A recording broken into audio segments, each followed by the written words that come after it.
1877 সালে সুনির্দিষ্ট প্রতিকার আইন সম্পর্কে প্রশ্ন এবং উত্তর আলোচনার মাধ্যমে আমরা সম্পূর্ণ ধারাগুলো ধারাবাহিকভাবে আলোচনা করব এবং এই আলোচনার মাধ্যমে সুনির্দিষ্ট প্রতিকার সংক্রান্ত সকল প্রশ্নের উত্তর পরিষ্কার হবে বলে আশা করছি।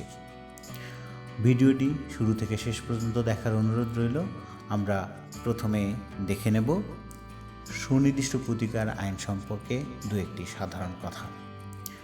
1877 সালের সুনির্দিষ্ট প্রতিকার আইনে সুনির্দিষ্ট প্রতিকার বলতে ওই সকল প্রতিকারকে বোঝায় যা কোনো ক্ষতিগ্রস্ত পক্ষ অত্র আইনের বিধান অনুযায়ী সুনির্দিষ্টভাবে পাওয়ার অধিকারী। আদালত যদি বাদীর প্রার্থিত প্রতিকারটি মঞ্জুর করেন তবে বলা হয় যে সুনির্দিষ্ট প্রতিকারটি মঞ্জুর করা হয়েছে। পক্ষান্তরে আদালত যদি বাদীর প্রার্থিত প্রতিকারটি মঞ্জুর না করে অন্য রকম প্রতিকার বা আর্থিক ক্ষতিপূরণ দেয় তখন বলা হয় যে সুনির্দিষ্ট প্রতিকারটি নামঞ্জুর করা হয়েছে বা কোনো সুনির্দিষ্ট প্রতিকারই দেওয়া হয়নি। সুনির্দিষ্ট প্রতিকার মঞ্জুর করা কিংবা না মঞ্জুর করা আদালতের সুবিবেচনামূলক ক্ষমতা, এটাকে বলা হয় ডিসক্রেশনারি পাওয়ার। আর আদালতকে এই ক্ষমতাটি আইনটির 22 ধারায় প্রদান করা হয়েছে। সুনির্দিষ্ট প্রতিকার আইনকে 1877 সালের 1 নম্বর আইন বলা হয়। এই আইনটি 1877 সালের 1 মে থেকে কার্যকর হয়েছে। সর্বশেষ 2004 সালে এই আইনটি সংশোধন করা হয় এবং 2005 সালের 1 জুলাই কার্যকর হয়। আমরা এখন প্রশ্ন আলোচনা করছি, সুনির্দিষ্ট প্রতিকার আইন কোন ধরনের আইন? এই আইনটি হচ্ছে তত্ত্বগত বা মৌলিক আইন। সুনির্দিষ্ট প্রতিকার কি? সুনির্দিষ্ট প্রতিকার বলতে ন্যায়পর আদালত কর্তৃক বিশেষ প্রকৃতির প্রতিকারকে বোঝায়। এসআর অ্যাক্ট বা স্পেশাল রিলিফ অ্যাক্ট বা সুনির্দিষ্ট প্রতিকার আইন সর্বমোট কয়টি ধারা রয়েছে? এসআর অ্যাক্টের মোট 57টি ধারা রয়েছে। সুনির্দিষ্ট প্রতিকার আইনে কত প্রকার নিষেধাজ্ঞা আছে? এই আইনে 3 প্রকার নিষেধাজ্ঞার কথা বলা আছে, যেমন স্থায়ী নিষেধাজ্ঞা বা পারপেচুয়াল ইনজাংশন, অস্থায়ী নিষেধাজ্ঞা বা টেম্পোরারি ইনজাংশন এবং বাধ্যতামূলক নিষেধাজ্ঞা বা ম্যান্ডেটরি ইনজাংশন। সুনির্দিষ্ট প্রতিকার আইনের 9 ধারা অনুসারে স্থাবর সম্পত্তির দখল পুনরুদ্ধারের মামলা কত সময়ের মধ্যে দায়ের করতে হয়? স্থাবর সম্পত্তি বেদখলের তারিখ থেকে 6 মাসের মধ্যে, অর্থাৎ যে তারিখে সম্পত্তি বেদখল হয়েছে সেই তারিখ থেকে 6 মাসের মধ্যে মামলা দায়ের করতে হয়। সুনির্দিষ্ট প্রতিকার আইনের কোন ধারায় নীতিগতভাবে বা নেতিবাচক চুক্তি পালনের নিষেধাজ্ঞার কথা বলা হয়েছে? সুনির্দিষ্ট প্রতিকার আইনের 57 ধারায়। সম্পত্তি অর্পণ সুনির্দিষ্ট প্রতিকার আইনের কত ধারায় হয়? সুনির্দিষ্ট প্রতিকার আইনের 11 ধারায়। সুনির্দিষ্ট প্রতিকার আইনের 9 ধারায় কি বর্ণিত হয়েছে?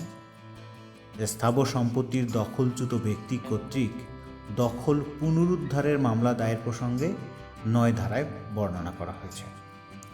কিভাবে চুক্তি কার্যকরী হয়? যদি নির্দিষ্ট সম্পত্তি আংশিক বা পূর্ণভাবে ট্রাস্টভুক্ত হয়, সম্পত্তির ক্ষতি নির্ণয় করা না যায়, তাহলে সম্পত্তির পর্যাপ্ত প্রতিকার বা আর্থিক ক্ষতিপূরণ ইত্যাদি পাওয়া যায় না। এটি সুনির্দিষ্ট প্রতিকার আইনের 12 ধারায় আলোচনা করা হয়েছে। কোন ধারাতে আদালত চুক্তি বিবেচনা করে না? 1877 সনের সুনির্দিষ্ট প্রতিকার আইনের 22 ধারা মতে আদালত চুক্তি বিবেচনা করে না। সুনির্দিষ্ট চুক্তি পালন কি? চুক্তি ভঙ্গের বেলায় ক্ষতিপূরণ যেক্ষেত্রে পর্যাপ্ত প্রতিকার বলে বিবেচিত হয় না, সেক্ষেত্রে চুক্তিকারীকে প্রতিশ্রুত শর্ত পালনের জন্য বাধ্য করা যেতে পারে। এটাই সুনির্দিষ্ট চুক্তি পালন। আদেশের ক্ষমতা সুনির্দিষ্ট প্রতিকার আইনের কত ধারায় বর্ণনা করা হয়েছে? এটি আছে 45 ধারায়। সুনির্দিষ্ট প্রতিকার আইনের কোন ধারা এবং কখন চুক্তি কার্যকর করা হয় না?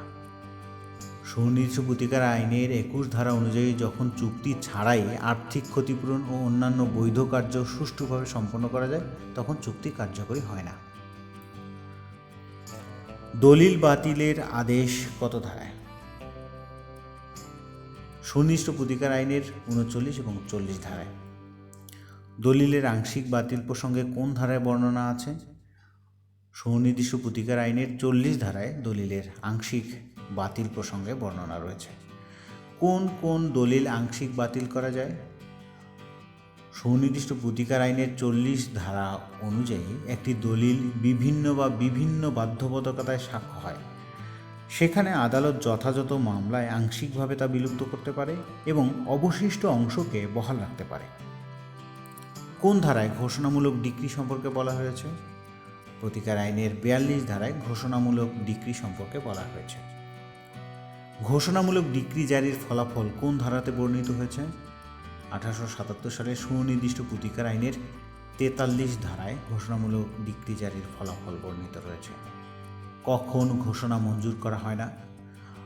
সুনির্দিষ্ট প্রতিকার আইনের 45 ধারার শর্ত মোতাবেক মামলার বাদী যেখানে শুধুমাত্র শর্তের ঘোষণা ছাড়াও আরও প্রতিকার দাবি করতে সমর্থ কিন্তু তা করা থেকে বিরত থাকে, সেখানে আদালত তেমন ঘোষণা প্রদান করবেন না। কোন ধারায় রিসিভার বা তত্ত্বাবধায়ক সম্পর্কে বলা হয় এবং কখন রিসিভার নিয়োগ করা হয়? 1877 সালের সুনির্দিষ্ট প্রতিকার আইনের 44 ধারায় রিসিভার বা তত্ত্বাবধায়ক সম্পর্কে বলা হয়েছে। এই ধারা অনুযায়ী মামলা বিচারাধীন অবস্থায় রিসিভার বা তত্ত্বাবধায়ক নিয়োগ করা যায়। এই তত্ত্বাবধায়ক কে নিয়োগ করেন? সংশ্লিষ্ট আদালত রিসিভার বা তত্ত্বাবধায়ক নিয়োগ করেন। নিরোধক প্রতিকার বা প্রিভেন্টিভ রিলিফ কি? সুনির্দিষ্ট প্রতিকার আইনের 52 ধারা মতে যে ক্ষেত্রে কোনো ব্যক্তির কোনো কাজ করার বাধ্যবাধকতা রয়েছে, সেক্ষেত্রে তাকে সেই কাজ করা থেকে বিরত রাখার জন্য যে সুনির্দিষ্ট প্রতিকার মঞ্জুর করা হয় তাকে নিরোধক প্রতিকার বা প্রিভেন্টিভ রিলিফ বলা হয়। নিরোধক প্রতিকার মঞ্জুর করা যায় কিভাবে? অস্থায়ী বা চিরস্থায়ী নিষেধাজ্ঞার মাধ্যমে নিরোধক প্রতিকার মঞ্জুর করা যায়। এটি 52 ধারা মতে এভাবে করা যায়। ইনজাংশন বা নিষেধাজ্ঞা কাকে বলে?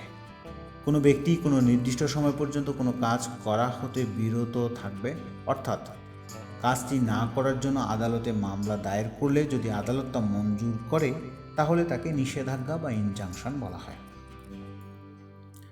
নিষেধাজ্ঞা সম্পর্কে সুনির্দিষ্ট প্রতিকার আইনের কত ধারায় আলোচনা করা হয়েছে? আইনের 52 হতে 57 ধারায় নিষেধাজ্ঞা সম্পর্কে আলোচনা রয়েছে।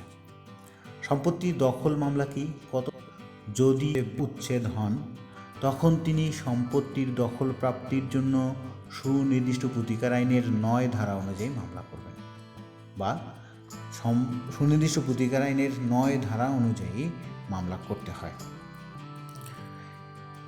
ডিক্লারেটরি ডিক্রির ধারা কত?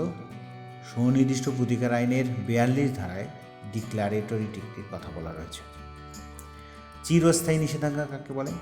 সুনির্দিষ্ট প্রতিকার আইনের 53 ধারা অনুযায়ী মামলা শুনানির পর গুণাগুণের উপর ভিত্তি করে চিরস্থায়ীভাবে আদালত কর্তৃক বিবাদীকে কোনো অধিকার প্রয়োগ বা কাজ করা হতে বিরত থাকার নির্দেশ দেয়াকে চিরস্থায়ী নিষেধাজ্ঞা বলে বা পার্মানেন্ট ইনজাংশন বলে। চিরস্থায়ী নিষেধাজ্ঞা কোন আইন কর্তৃক রেগুলেটেড হয়? সুনির্দিষ্ট প্রতিকার আইন 1877 কর্তৃক মূলত চিরস্থায়ী নিষেধাজ্ঞার ব্যাপারটি রেগুলেটেড হয়। সুনির্দিষ্ট প্রতিকার আইনের কত ধারায় চিরস্থায়ী নিষেধাজ্ঞার ফলাফল সম্পর্কে বর্ণিত হয়েছে? এটি 54 ধারায় ফলাফল বর্ণিত রয়েছে। সুনির্দিষ্ট প্রতিকার আইনের কত ধারায় চিরস্থায়ী নিষেধাজ্ঞা মঞ্জুর সম্পর্কে বর্ণিত হয়েছে? এটিও 54 ধারায়। কত ধারায় অস্থায়ী নিষেধাজ্ঞার কথা বর্ণনা করা হয়েছে? 53 ধারায় অস্থায়ী নিষেধাজ্ঞার কথা বলা হয়েছে। অস্থায়ী নিষেধাজ্ঞা বা টেম্পোরারি ইনজাংশন কাকে বলে? আদালতের যে নিষেধাজ্ঞা একটি নির্দিষ্ট সময় পর্যন্ত অথবা আদালতের পরবর্তী নির্দেশ না দেওয়া পর্যন্ত কার্যকর থাকে, সে নিষেধাজ্ঞাকে অস্থায়ী নিষেধাজ্ঞা বলা হয়। কোন উদ্দেশ্যে সুনির্দিষ্ট প্রতিকার আইন প্রণীত হয়? আইনের সংজ্ঞা নিরূপণ এবং সংশোধনের উদ্দেশ্যে। আইনের সংজ্ঞা নিরূপণের উদ্দেশ্যে এবং আইন সংশোধনের উদ্দেশ্যে সুনির্দিষ্ট প্রতিকার আইন প্রণীত হয়েছে। সুনির্দিষ্ট প্রতিকার আইনের 21 ধারা কি রয়েছে? যে চুক্তিসমূহ সুনির্দিষ্টভাবে কার্যকরণযোগ্য নয় সেগুলি 21 ধারায়। দলিল বাতিলের জন্য কত ধারায় মামলা করতে হয়? 39 ধারা মতে মামলা করতে হয় দলিল বাতিলের জন্য। স্থায়ী নিষেধাজ্ঞার জন্য কত ধারা মতে দরখাস্ত করতে হয়? এটি সুনির্দিষ্ট প্রতিকার আইনের 54 ধারা মতে। ঘোষণামূলক মামলা করার পর বেদখল হলে কি করণীয়? দেওয়ানি কার্যবিধির আদেশ 23 নিয়ম 1 মতে আবেদন করে সুনির্দিষ্ট প্রতিকার আইনের 8 ও 42 ধারায় প্রতিকার চেয়ে মোকদ্দমা করতে হবে। চুক্তি বাস্তবায়নের ধারা কত? সুনির্দিষ্ট প্রতিকার আইনের 12 ধারা। কেউ যদি আপনার বাড়ি ভুয়া দলিল নিয়ে এসে মালিকানা দাবি করে তাহলে কি করবেন? সুনির্দিষ্ট প্রতিকার আইনের ৩৯ ধারা মতে দলিল বাতিলের প্রার্থনা করতে হবে। সবার জন্য শুভকামনা রইল এবং সবাইকে অসংখ্য ধন্যবাদ। MIS ল অ্যান্ড পলিটিক্স এই চ্যানেলটি আপনারা সবাই সাবস্ক্রাইব করবেন। ভিডিওটি দেখার জন্য আবার ধন্যবাদ জানাচ্ছি। খোদা হাফেজ।